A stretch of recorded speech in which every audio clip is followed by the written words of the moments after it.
یعنی آپ دیکھیں کہ دنیاوی ٹیچرز میں اتنا حوصلہ ہے جو ان مولویوں میں نہیں ہے. پھر کہتے ہیں نہیں ہماری عزت نہیں ہے. بھئی عزت کرواؤ نا. اور مجھے یہ بتائیں آج تک آپ کسی آنکھ کے اسپیشلسٹ کے پاس گئے ہوں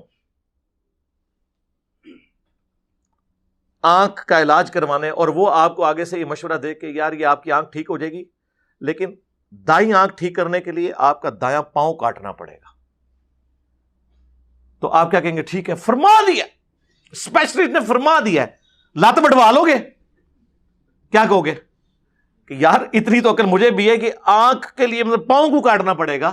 آپ کسی دوسرے کے پاس جائیں گے, تیسرے کے پاس جائیں گے تو پتہ چل جائے گا کہ ڈنگر ہے, یہی پتہ چلے گا نا.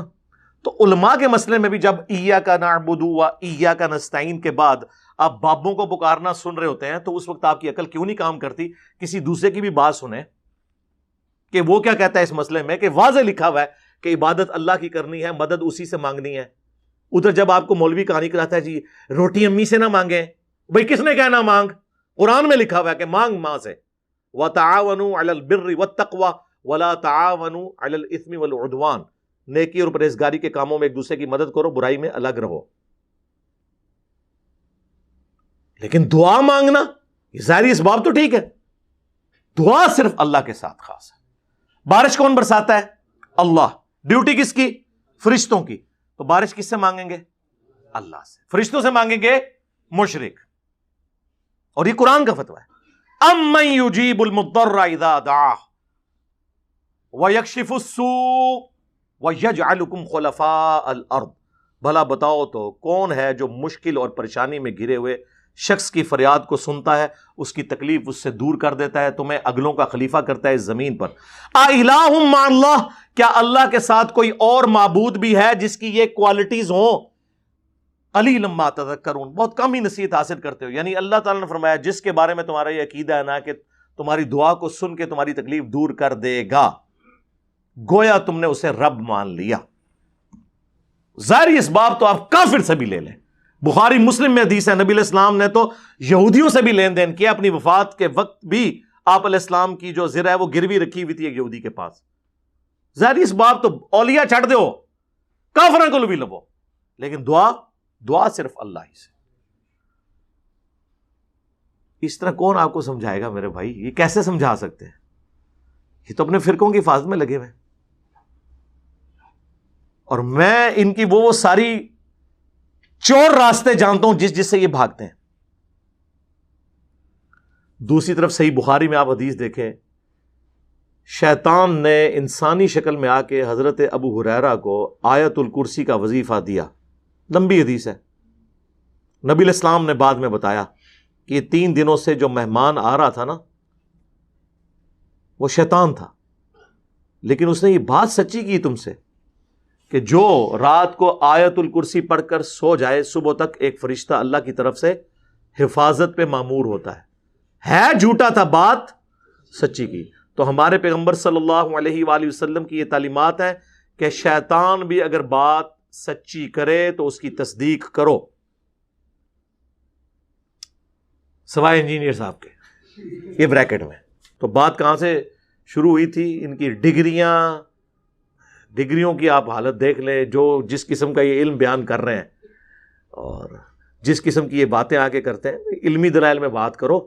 اگر کوئی پرائمری اسکول کا بچہ آ کے آپ کو یہ کہے کہ مولانا سورۃ البقرہ کی آیت نمبر 279 میں لکھا ہوا ہے کہ سود کھانے والے سے اللہ اور اس کے رسول کی جنگ ہے, عز و جل و صلی اللہ علیہ وآلہ وسلم, آگے سے مولانا یہ جواب دے گا بیٹا آپ پاس ڈگری ہے, تو چونکہ آپ کے پاس ڈگری نہیں ہے لہٰذا میں نے قرآن کی آیت بھی نہیں ماننی. اگر یہ بات کوئی مولانا کرے تو اس کا کیا مطلب ہے؟ وہ کافر ہو گیا. قرآن کی آیت نہ مان کے اسے چاہیے کہ وہ 279 پڑھ لے, اگر لکھا ہے تو مان لے. بٹ کی سپیلنگ BAT بٹ ہے, BUT بٹ ہے, اور BUT بٹ اور PUT پٹ نہیں ہوتا. PUT پٹ کیوں ہوتا ہے؟ یہ آکسفورڈ کی ڈکشنری بتاتی ہے یا کوئی انگلش کا مولانا بتاتا ہے؟ اور آج تک کوئی انگلش کا مولانا نہیں جو اختلاف کر جائے اس بات کے ساتھ. اس کی جرت نہیں ہے کہ اپنی کتابوں کے ساتھ غداری کرے. لیکن قرآن و سنت کے ساتھ غداری کون کرتا ہے؟ ہمارے علماء. ممبر پہ چڑھ کے جو مولوی آپ کو یہ کہے کہ قرآن و حدیث ڈائریکٹ نہ پڑھنا گمراہ ہو جاؤ گے. اتنی غداری کبھی کسی ریلیجن کے ماننے والوں نے اپنے دین کے ساتھ کی ہے؟ اگر آپ کے علم میں ہے تو مجھے بتا دیں. یہی لوگ غداری کرتے ہیں. فلانا ڈگری لے کے آئے گا. اور ڈگریوں کی کیا اوقات ہے؟ تم ایک دوسرے کی ڈگریوں کو نہیں مانتے ہو, ایک دوسرے کا ایمان نہیں مانتے ہو, اسلام نہیں مانتے ہو. عرض کر دیں پھر 1905 میں احمد بریلوی صاحب نے حسام الحرمین لکھی, اس کا نام رکھا حرمین کی تلوار, اور اس میں انہوں نے 5 علماء کو, جن میں سے ایک غلام احمد قادیانی دجال تھا, اور 4 علماء دیوبند کو کافر ڈکلیئر کیا, اور اینڈ پہ لکھا ان کے کفر میں شک کرنے والا بھی کافر ہے. یعنی سارے دیوبندیوں کو انہوں نے کافر ڈکلیئر کیا. اس کے جواب میں 1906 میں المحند علی المفند لکھتے ہیں, وہ بھی اپنا روح راضی کر دینے, ہند کی تلوار ایک سٹھیائے ہوئے پاگل بابے احمد بریلوی پر. یہ کتاب کا نام ہے.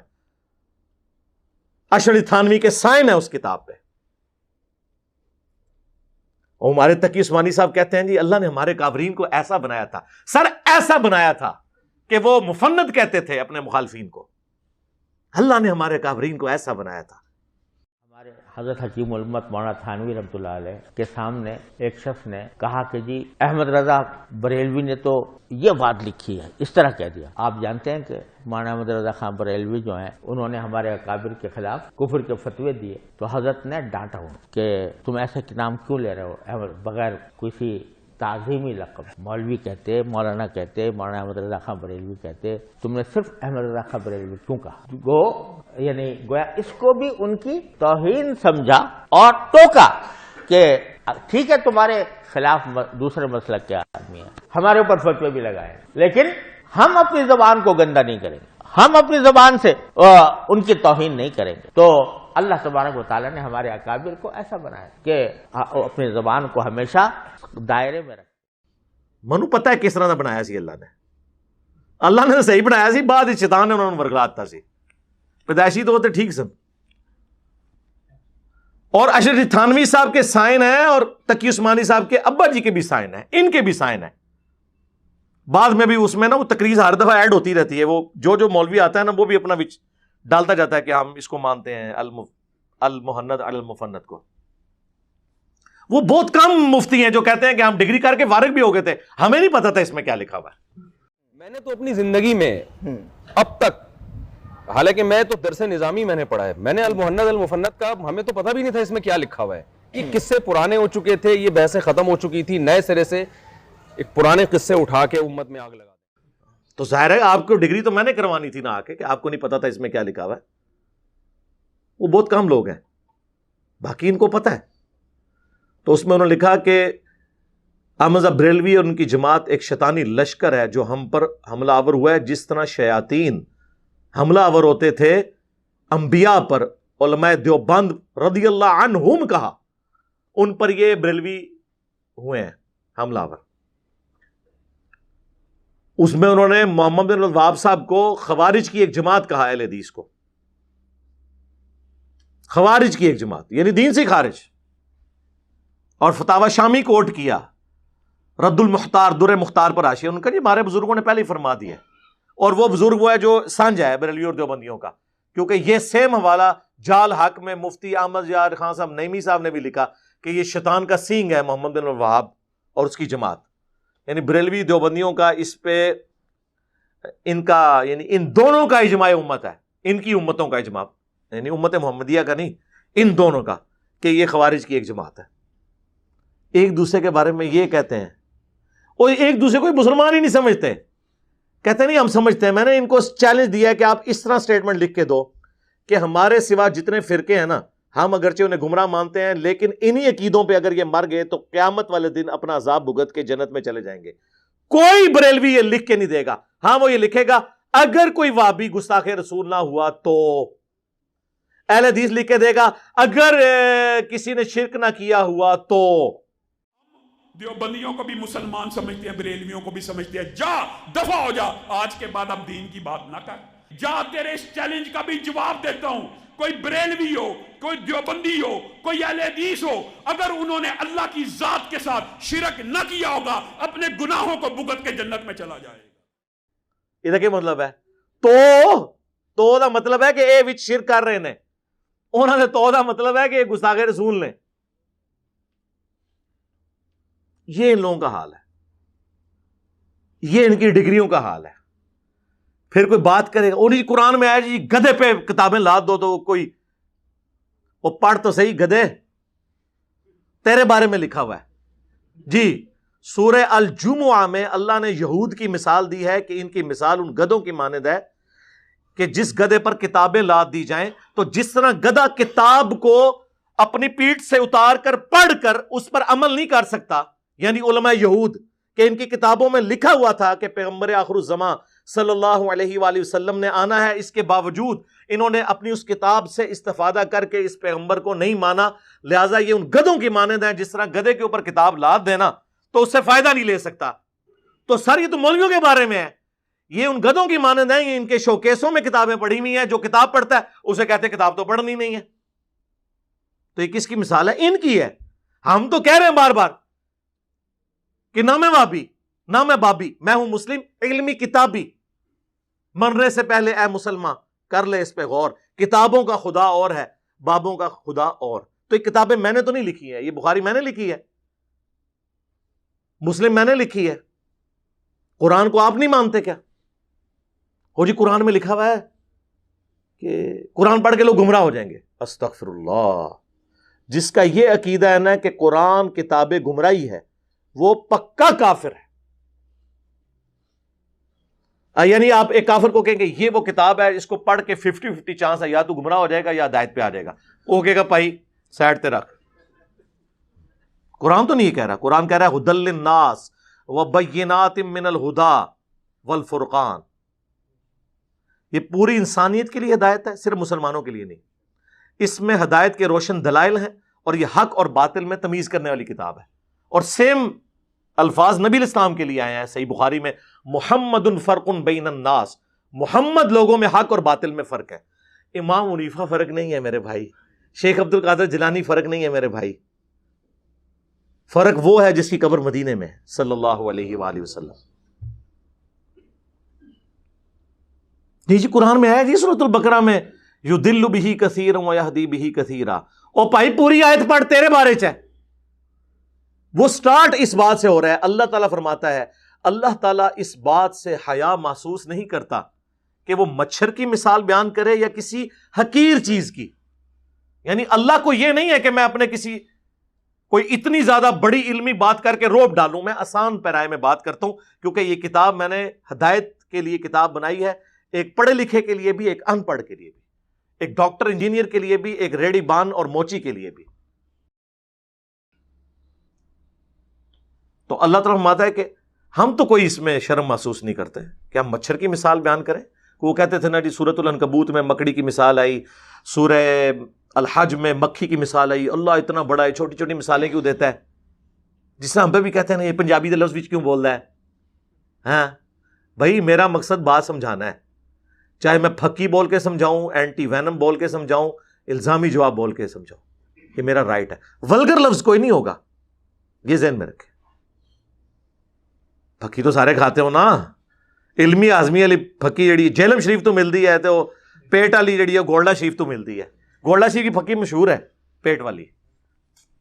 تو اس میں اللہ تعالیٰ ہمارا ہے کہ اللہ اس بات سے حیا محسوس نہیں کرتا کہ وہ اس طرح کی مثالیں بیان کرے. اور پھر اللہ تبارک و تعالیٰ نے اس کے ساتھ یہ ایڈ کیا کہ اللہ تعالیٰ جسے چاہتا ہے اس کے ذریعے ہدایت دیتا ہے, اور جسے چاہتا ہے گمراہ کر دیتا ہے. کسے؟ وما یضل بہ الا الفاسقین. اس سے گمراہ نہیں ہوتے مگر فاسق لوگ. وہ کیسے گمراہ ہوتے ہیں؟ قرآن حکیم میں کئی جگہ آیا ہے, سورۃ الانفال میں, سورۃ الاحزاب میں, کہ جب بھی قرآن نازل ہوتا ہے نا تو صحابہ کہتے ہیں ہمارا تو ایمان ہی بڑھتا ہے, اور کافروں کی سرکشی میں اضافہ ہوتا ہے. سورہ بنی اسرائیل میں آیا کہ جب جب ہم نے آیات نازل کی ان کی سرکشی میں اضافہ ہوا. کیوں؟ قرآن کا قصور ہے؟ نہیں, نہ مان کے. جب بندے نے نہ ماننا ہونا تو اچھی بات بھی بری لگ رہی ہوتی ہے. آپ کا پولیٹیکل لیڈر مخالف پارٹی کا ہونا, اس کی اچھی بات بھی آپ کو بری لگے گی. دل مان رہا ہوگا کہ اچھی ہے، لیکن آپ کہیں گے نہیں میں نے نہیں ماننی۔ دنیا میں کہا جاتا ہے نا مثال کے طور پر کہ بارش اگر اچھے جگہ پر پڑے تو وہاں سے پھول اور سبزہ اگتا ہے، اور اگر گندگی کے ڈھیر پہ پڑے تو مزید گندگی پھیلتی ہے۔ بارش کا قصور نہیں، اس گندگی کا قصور ہوتا ہے۔ سمجھ آئی؟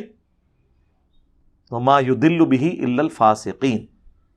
تو یہ آندہ کوئی بات کرے، یقین کرے اگر ہم حکومت میں ہوں نا تو ہم قاضی کو بٹھا کے ایسے لوگوں کی زبانیں کھنچوا دیں جو یہ کہیں کہ قرآن گمراہ کرنے والی کتاب ہے۔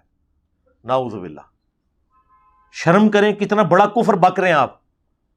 ہدایت کی کتاب کے بارے میں یہ کہہ رہے ہیں اور اس بات کو آؤٹ آف کانٹیکسٹ پیش کر رہے ہیں۔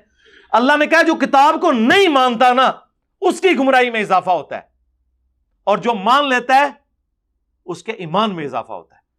تو جس کی گمراہی میں اضافہ ہونا ہے وہ پھر کیا اعتراض کرتا ہے کہ قرآن میں مکھی کی مثال کیوں آئی؟ تو جو مان رہا ہوتا ہے وہ یہ ٹانٹ کرتا ہے اللہ کو۔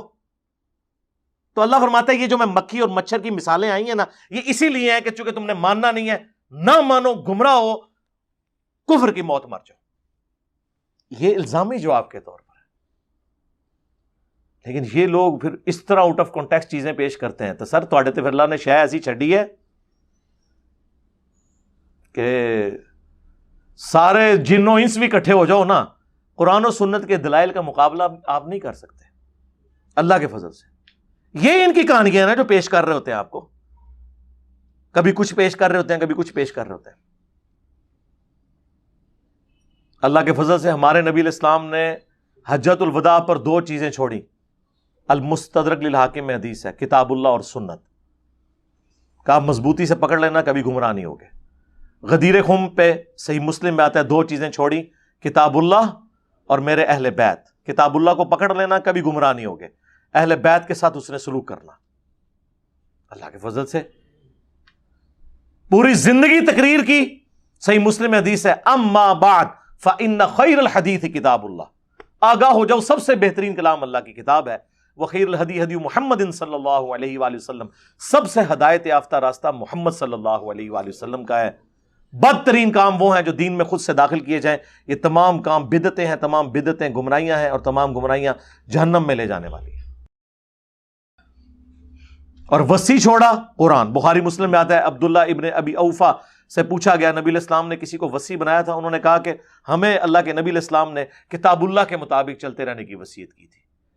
یعنی یہ کتاب اللہ کے نبی کا وصی، یہ آپ کا خلیفہ، یہ آپ علیہ السلام کی دعوت کا انسٹرومنٹ، یہ وَأُوحِيَ إِلَيَّ هَذَا الْقُرْآنُ لِأُنذِرَكُمْ بِهِ وَمَن بَلَغَ۔ اے نبی تم فرما دو قرآن مجھے اس لیے وحی کیا گیا کہ میں اس قرآن کے ذریعے تمہیں تبلیغ کروں، تمہیں ڈر سناؤں آخرت کا، اور جس تک یہ کتاب پہنچ جائے۔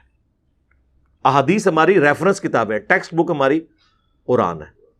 تو وہ اللہ کا شکر ہے اب عوام ان سے خود پوچھے گی کہ بتاؤ کہاں لکھا ہوا ہے۔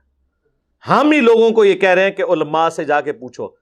اس پلیٹ فارم کے علاوہ کوئی پلیٹ فارم کوئی روئے عرض پہ موجود ہے جو یہ کہتا ہو کہ ساروں کو سنو، پھر ہمیں بھی سنو اور فیصلہ کرو؟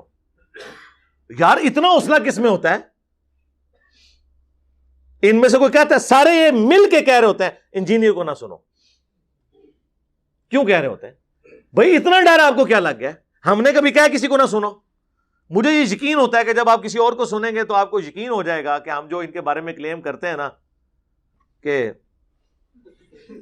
پورے جی ظاہر ہے پورے نے جو سکول نہیں سن پڑھ دے، ماں پیو نے کہا ہے پڑھنے جو کہتے نہیں، انہوں نے مدرسے ہی پاؤ، پھر اس قسم دی ان پٹ جس طرح کی آؤٹ پٹ بھی اسی قسم کی نکلے گی نا۔ لوگ کہتے ہیں جی وہ مدارس کی آؤٹ پٹ مولانا مودودی اور ڈاکٹر ذاکر نائک اور ڈاکٹر اسرار اور احمد دیداد، یہ لوگ کیوں نہیں ہوتے؟ وہ سارے ادھر جو آگے ہوئے ہیں، ادھر تو وہ جائیں گے جو آپ نے جس قسم کے لوگ ڈالے ہیں، تو پھر آؤٹ پٹ اس قسم کی نکلے گی۔ تو اس میں عوام کا بھی قصور ہے۔ تو آندہ جب کوئی اس قسم کی بات کرے تو سب کو یہ کہا کرے کوئی علمی بات کرو، ٹھیک ہوگا جی؟ صلو علی محمد وآل محمد، اللہم صلی علی محمد وعلی آل محمد واصحاب محمد اجمعین الی یوم الدین۔